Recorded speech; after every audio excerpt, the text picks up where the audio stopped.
Good afternoon, everyone, and thanks for joining us today. This is Joe with the Local Search Association, and I'd like to welcome all of you to LSA's webinar series. Today's webinar is titled The Dawn of Location Intelligence. Where you are defines who you are, and will be brought to you by our guest presenters Elise and Donnie from MapQuest. With that, let's get started. Over to you, Elise. Thanks, Joe. Hey, everyone. Thanks for joining us this afternoon. Donnie and I were chatting about how to kick this off, and given the visual on the screen, we felt there was no better way than to hit it, Donnie. Feel it, people.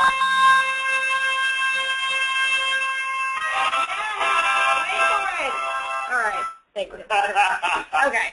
So that being said, happy Thursday, everyone. This is Elise Neal, Head of Sales at MapQuest, and with me I have Donnie Yancey, Chief Data Officer at MapQuest. Cool. So today we are going to bring to you what we think is some pretty awesome intelligence about the wonderful world of location and how we think it is fundamentally changing the dynamic of how marketers, advertisers, publishers, content producers, product folks, etc., are thinking about how to engage with consumers. So as Joe kind of pointed out, and you'll hear us kind of weave throughout the deck today, we have a fundamental belief at MapQuest that where you are defines who you are. And so with that notion, we'll take a look, shall we?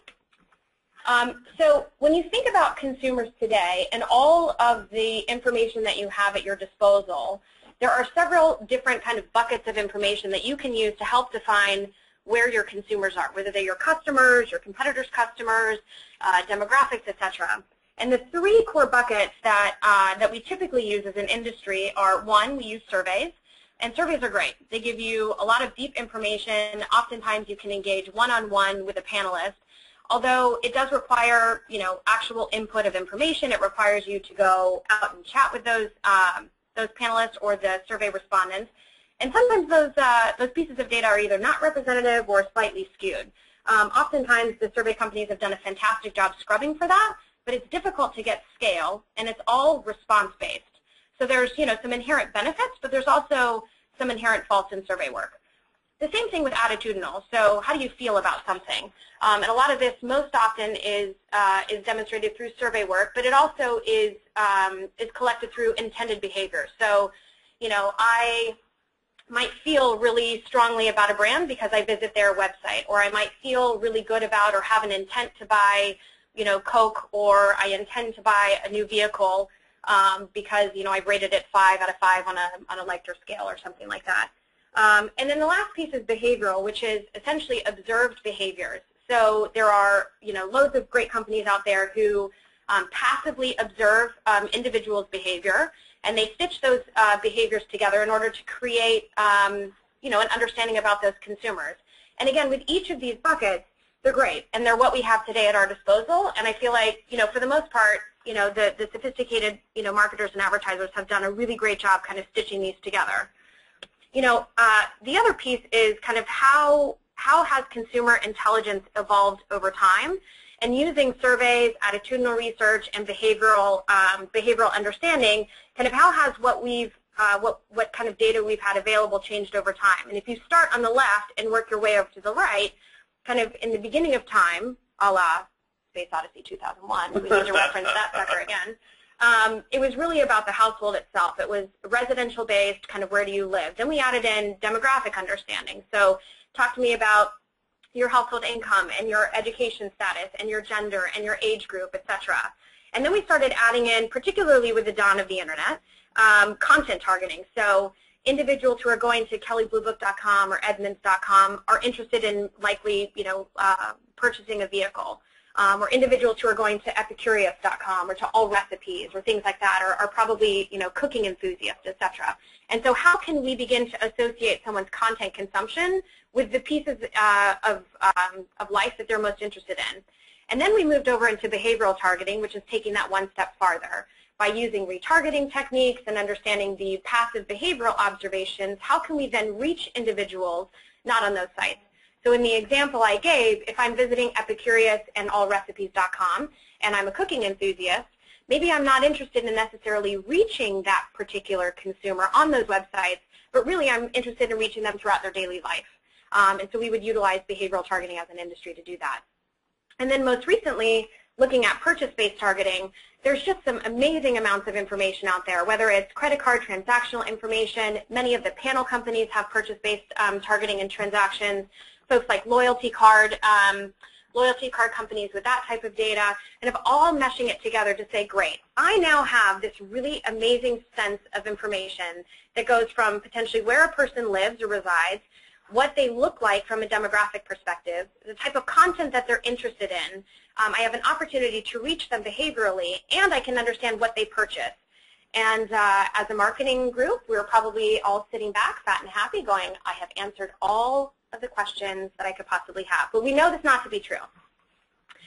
One of the things that marketers have started to do today is they said, great, I now have all of this amazing information, and I'm sitting on all of it. Kind of what I'm going to do now with the opportunity that I have to understand location, whether that be a lat long visitation, whether that be GPS probe data, whether that be a customer using an app or a navigation app, whether that be really anything from a location space. They're saying, great, I'm going to take all of the information I have, and then at the very end, I'm going to add in location. I'm going to say, I know that Donnie, sitting to my right here, is a male, that he lives outside of the DC area. I won't give all your information. That he is under the age of 95. He is a male.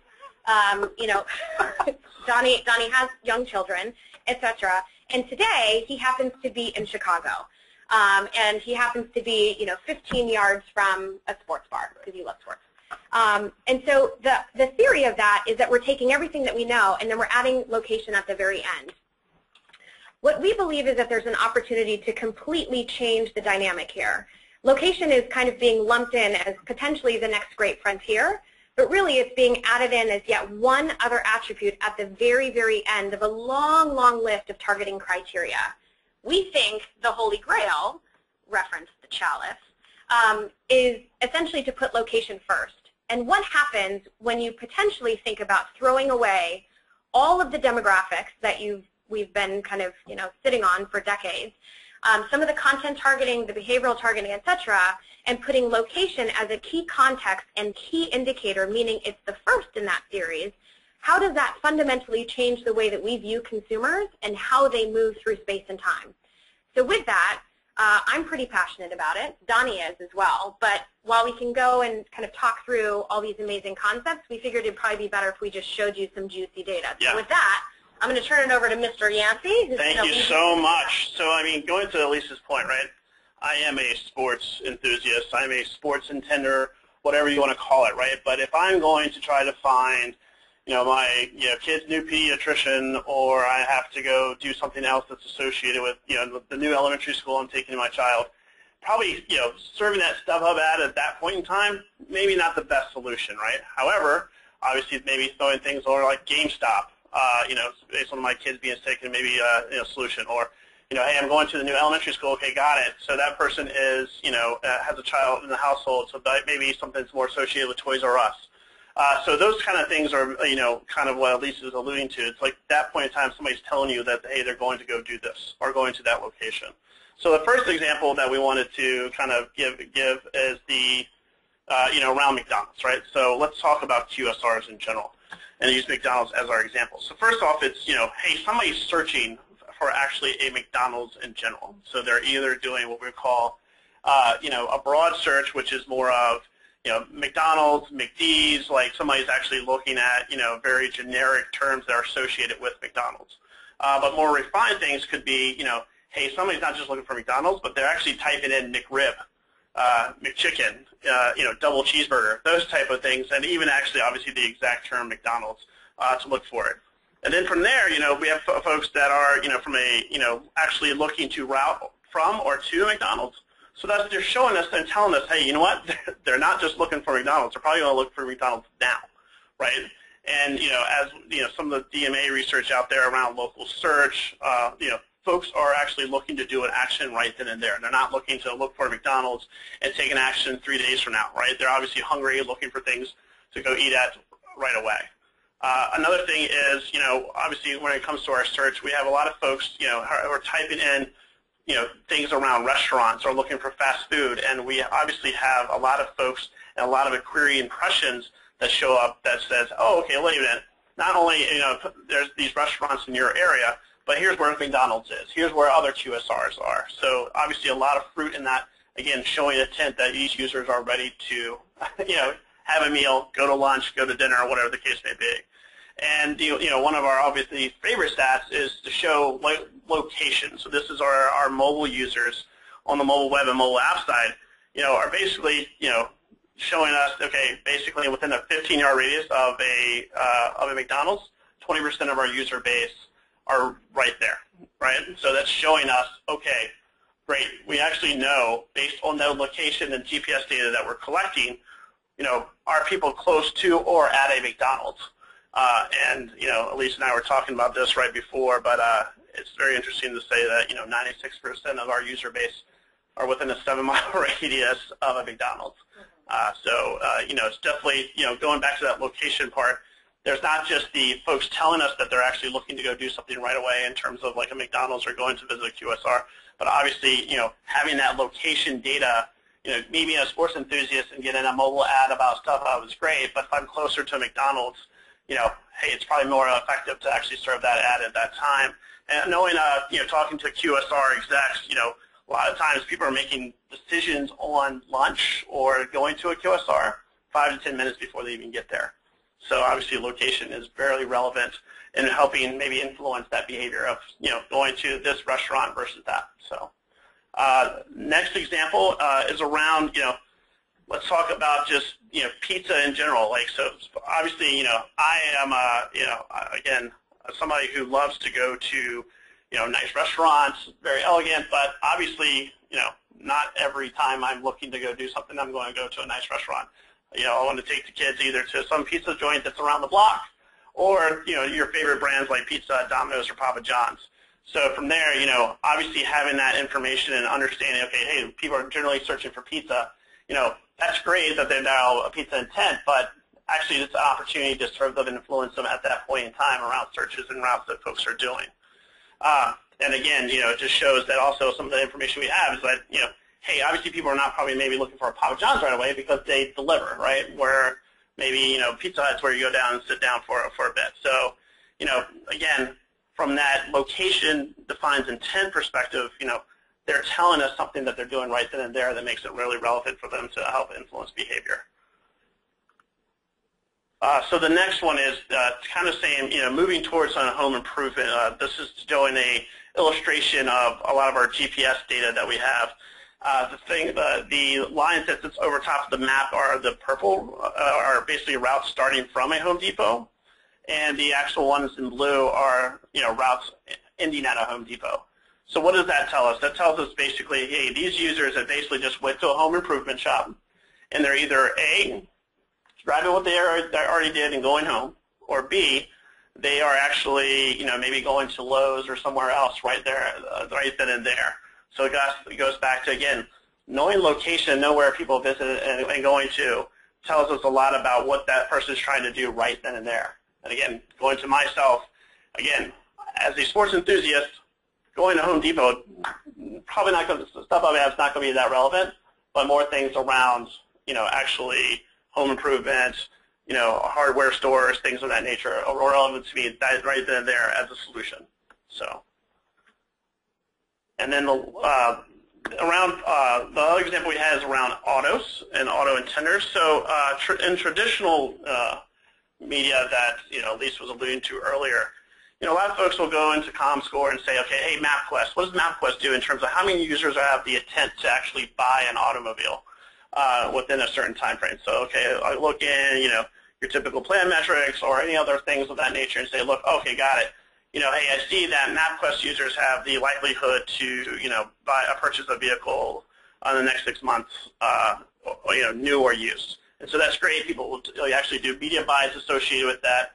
Obviously, I'll do that. Go to your point about Kelly Blue Book. Somebody visited Kelly Blue Book or AOL Autos, thus they're an auto intender.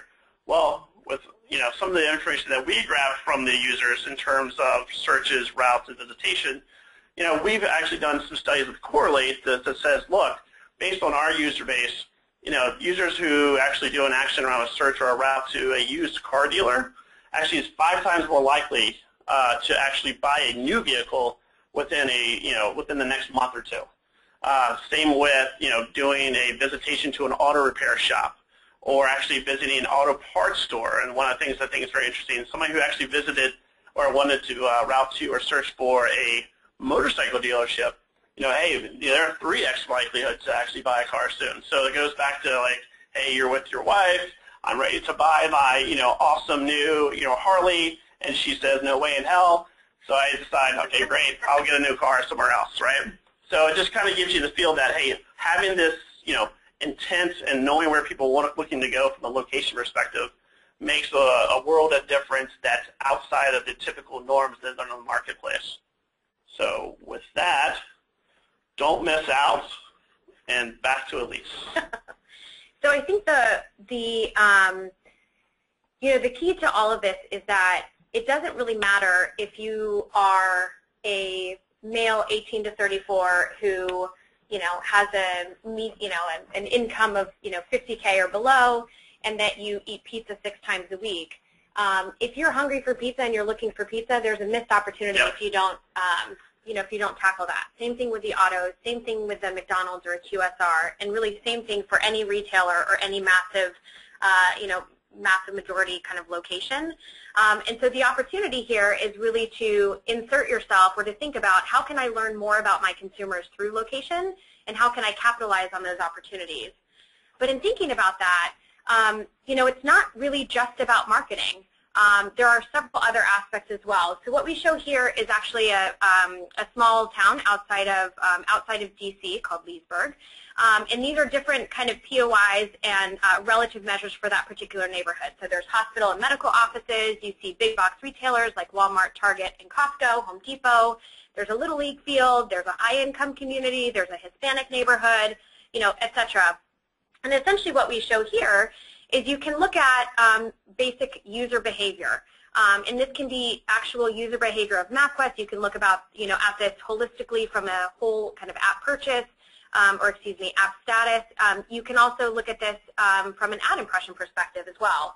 But looking at where people commune, where they live, where they go visit, how they move through space and time to understand whether or not I delivered advertising to these particular orange dots, and whether or not they actually visited my particular location, or to understand other segment type characteristics.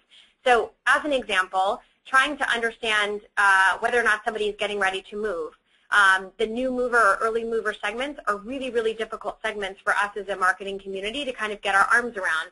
How can we learn from how people move through space and time, early indicators for somebody who's getting ready to put their home on the market? Same thing with people who are getting ready to have a baby, or individuals who are getting in market for a vehicle, or potentially more apt to purchase organic products, or really, really care about children's activities. There's the notion of how do you actually understand who the mom is in the household. And whether or not they really are a soccer mom if they're only visiting Little League baseball fields, as an example. Some of the other applications, though, with looking at this type of information are pretty pervasive. So thinking about it from a distribution perspective, how can I understand my addressable market by individual store location, DMA, metric area, zip, etc., by understanding how people move through space and time in that area? How can I make sure that as I'm staffing up my local flower shop, that I have enough drivers ready to fulfill all of my orders across the entire area that I'm going to be willing to serve? Additionally, when you look at CRM, how can I now connect individuals' real-life movements through space and time? How can I begin to connect that to everything else that I understand about that consumer? Maybe they're a part of your loyalty program.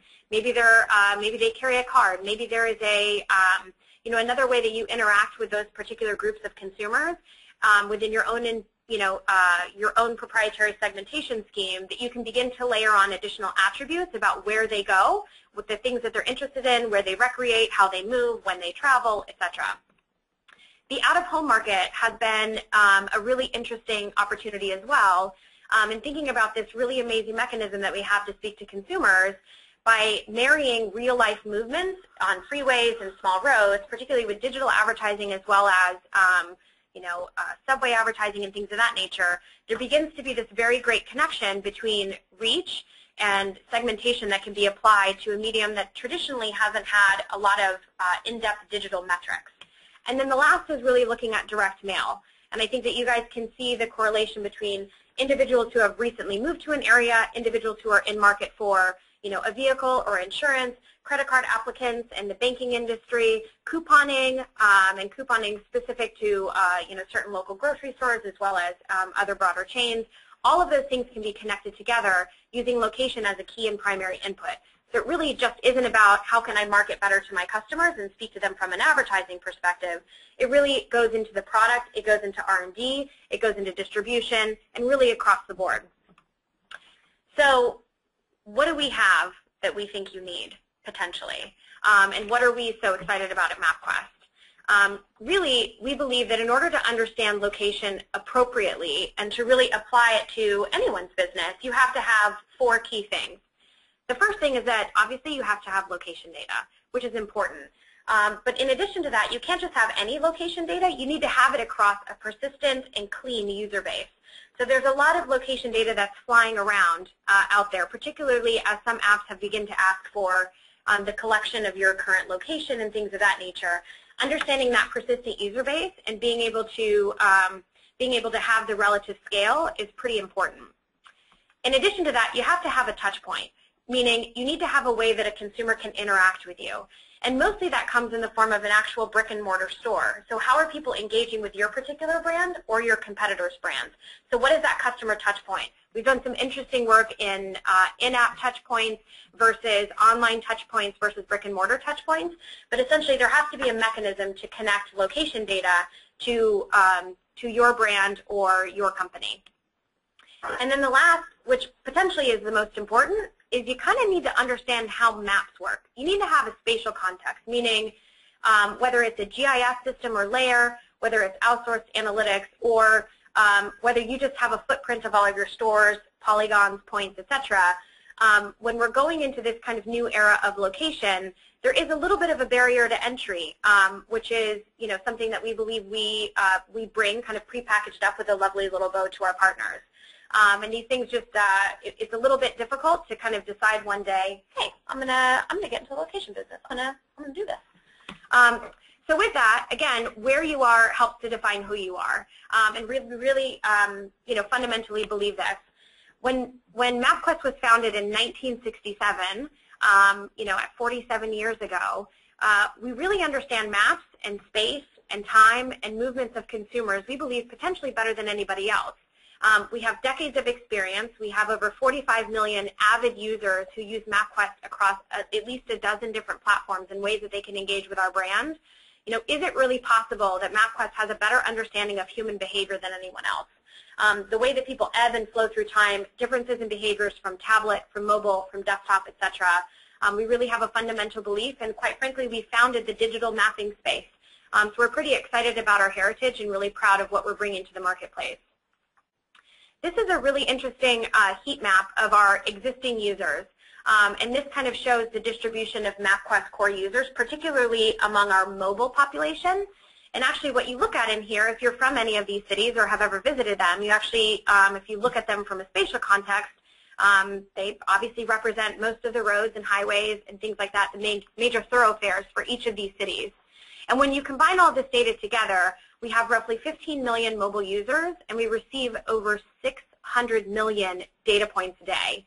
And within those data points, we're not just getting some of the basic stuff like lat long and time stamping.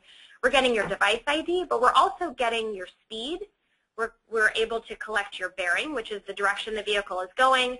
Obviously, Donnie talked a lot about searches and routes, so your intent, so that we can help guide you to where you want to be. I mean, MapQuest as a fundamental service helps you get from point A to point B, and then all of the interesting places in between. And by the nature and again, fundamental nature of our service, we need to persistently understand exactly where you are, so that little blue dot does not lead you astray. And if you happen to make a wrong turn, we gently guide you back on your route. But in that, we're continuing to collect this information about our users, which we've begun to kind of package up and collect. So we'll leave it at that. We tried to make it short and sweet today. I won't make Donnie play 2001 Space Odyssey. I could, or it could play some other things if everybody wants. Although we hope that's your theme as you go through the rest of your Thursday. These are the ways that you can reach out to Donnie or I. We will certainly open it up for questions, but we hope that you enjoyed the presentation. We hope you were able to grab a couple different nuggets, and more importantly, we'd love to strike up a conversation with you about the things we've learned about your particular business and location and how we think we can enhance what you know about your consumers today. So with that, Joe, I'm going to turn it back over to you, sir. Okay, great. Yeah, so we have a few questions coming in. How can I connect and utilize location intelligence to my other consumer data? So I can take that one. Either one. Great. I'll take it and you Yeah, cover it exactly. if you want. So when you're thinking about location intelligence data and you're thinking about the streams of data as it comes in, device ID, lat long, timestamp, speed, etc., there are a number of different ways that you can connect those data sets together to, particularly to CRM. So one instance is looking at location itself. So oftentimes within CRM systems, you would have a zip +4 for that particular instance, or maybe even a more granular measure as well. So looking at that as a connection measure, particularly as we understand, we understand those movements throughout someone's daily life. In addition to that, IP address has creatively been used in a number of scenarios, and probably the easiest metric that we've seen for the connection of location data is the actual device ID itself. So if you think back to the way that we've connected data for the last kind of decade or so in the online world, it's really been through cookies, and the device ID is essentially the functional cookie equivalent for mobile. And many companies today have begun collecting and storing device IDs for their CRM aspect if they have a deployment app within the kind of advertising mobile landscape as well. A lot of that comes through within the ad calls. And so it becomes a really nice stitching point to put things together. No, totally. And that's where, again, to Elisa's point, going back to like more even the tablet side and the desktop side in terms of collection, now it's not just about the cookie. It's now it's not just about the IP address. It's also about, hey, we're grabbing this information at a zip +4, zip +2 type level that helps us understand, again, other people's movements around. So there's definitely a lot of combination of opportunities to tie that location-based information together. How do you balance all of the information you capture, use and sell or provide to marketers against the privacy rights of users? That's great. You want to take that one? I'll take that one. So for us, you are obviously very conscious of this. So you either have to deal with from a mobile perspective an opt-in situation. If it's not an opt-in situation, obviously, then there's other means that we have to do. That is, making sure that we are avoiding PII at all costs, right? Because we want to protect our consumers at the very least to make sure that we are not identifying a specific household or directly, right? It's more the information that's relevant. And then even when we look at it from a zip and zip +4 perspective, we're looking at things that more of, hey, does this zip +4 have enough residential addresses to mask any PII situations? So that's definitely that's another one. And then obviously aggregation of this information into higher levels of buckets of info. So that way it's folks in the DMA area of DC or the folks in the Ashburn Virginia area look a lot like this, right? So that way it's again, we're not trying to identify the Donnie or Elisas of the world. We're trying to more identify different types of users based on location. Yep. So just on that point too, within our environment there are opt-ins. So if at any time a consumer would like to opt out of those things, it's actually very readily available. Yep. You can also choose on the operating system itself. If you wanted to do a blanket swath across, all of your apps, you can choose per app, or you can choose at your operating system level to turn off location services or to select which ones that you'd like to send location to. I think that fundamentally, again, when you think about what service we provide to consumers, perhaps Candy Crush or Solitaire or some other kind of entertainment app may not really be relevant to collect your location. Maybe it is. But for something like mapping, where you really need to understand where you are at all times, we do have a nice relationship with our customers where, obviously they would very much like for us to understand the location so that we can get them to where they'd like to go. Does MapQuest have device IDs for matching? We do, yep. So the device IDs that we have today are a nice linking pin, as we were kind of talking about before, to several other data sets. And so there are unique device IDs for each of the kind of core mobile assets that are out there, of which we have, and it provides a really nice mechanism for linking those data sets together. What kind of verticals or industries are getting location right? And if you can, any examples of clients you're working with? Yeah, absolutely. So I think that there are a couple industries who are really clamoring for location information. I would say the first is within the retail space. Obviously, these companies have said, look, we're definitely working hard to drive as much e-commerce as possible, but whether individuals are coming into our stores and doing the showrooming concept to kind of look and evaluate, touch and feel a product, and then choosing to actually purchase it online, those customers still very much matter to us. And in addition to that, we also know that over 70% of total commerce today for retail is still done in-store. Yep. So if they can understand how to maximize that in-store experience and understand where to expand locations and then obviously condense locations where appropriate, location intelligence has really helped them out quite a bit. I would say the second category or vertical is within the autos landscape. It's a super competitive and very heated marketplace. And those individuals are trying to understand a couple different things. One, how do I understand in-market behavior, but also how can I see how people are cross-shopping my particular brand with other brands?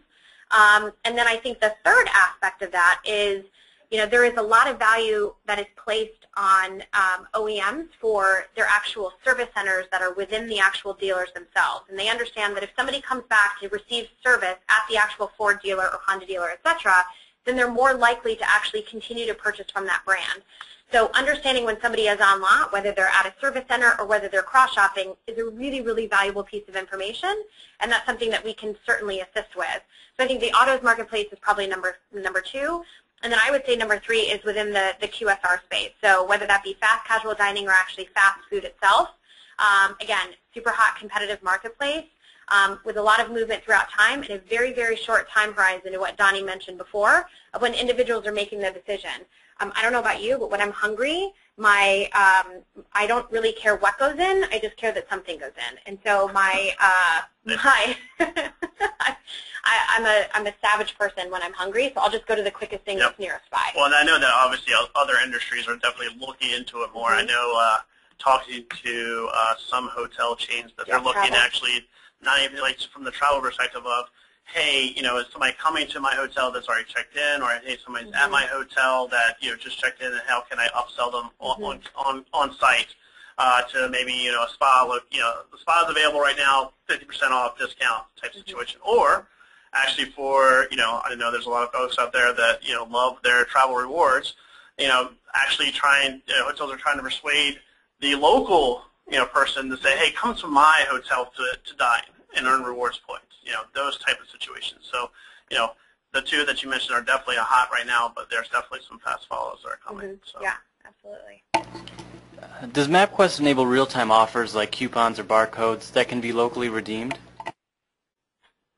We do not personally offer them for MapQuest.com, but we do deploy them on behalf of our advertisers. So I think the question was, hey, can I understand if someone's searching for my brand or searching for my location or routing to or near a particular location, can you deploy an offer or a coupon at that given time? And the answer is yes.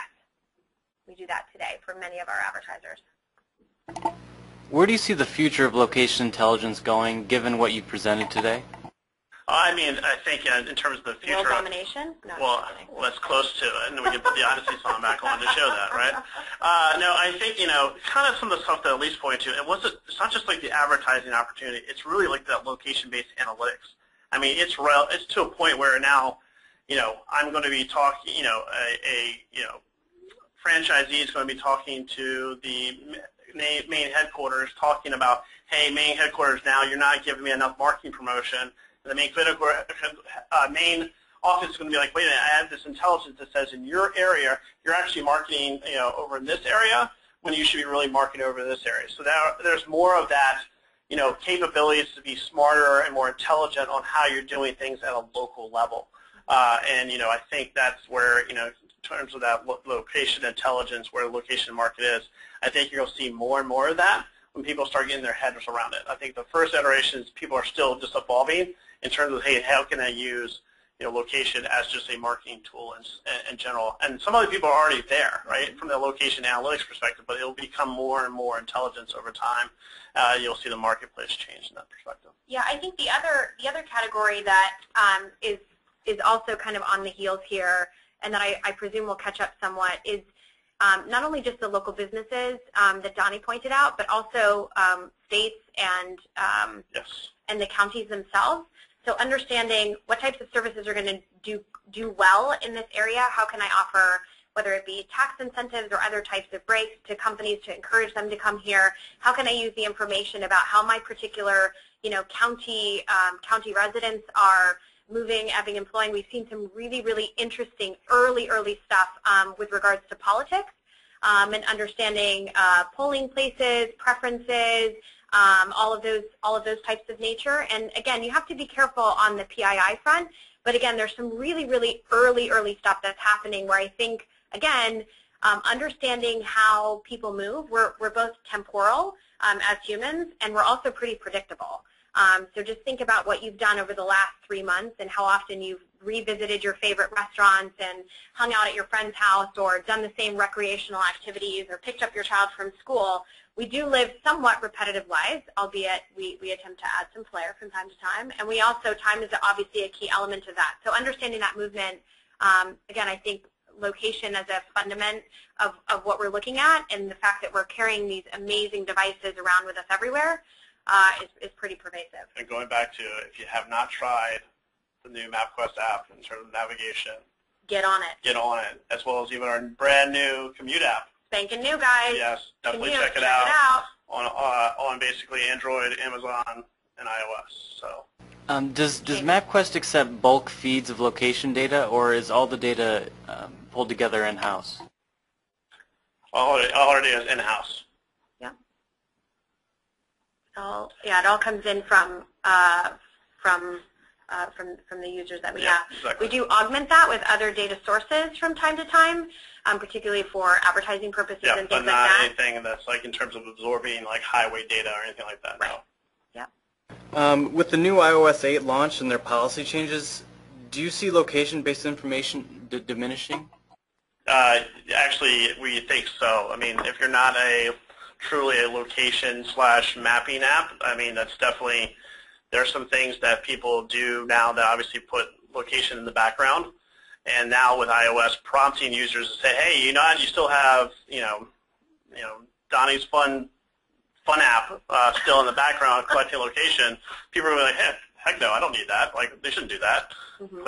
So I think it's going to limit, it's going to definitely reduce the amount of information being collected today. But for obviously for a MapQuest, we don't see that happening. So some very nice friendly agreements because it's a. Well, you need it, right? You have to have it. Exactly. Yeah. The data has the potential to be massively disruptive. Where do you anticipate the biggest adoption and pushback in the space? Disruption. I think it's more of it in terms of going back to your point. Me being a sports enthusiast, at the time that I'm going to, want to put food in my mouth, right? It's StubHub's not going to help me at that point in time, right? So I think it's just more of a, knowing those behaviors, knowing, understanding. Okay, got it. We're going to be actually, utilizing information that's not readily available to actually, help marketers and advertisers to, really focus on, marketing at the right time in the right place. Yeah, an actual kind of real life example is, some work that I've done with a very, very large retailer in the United States, and having them understand particular distribution areas for direct mail and couponing. Yep.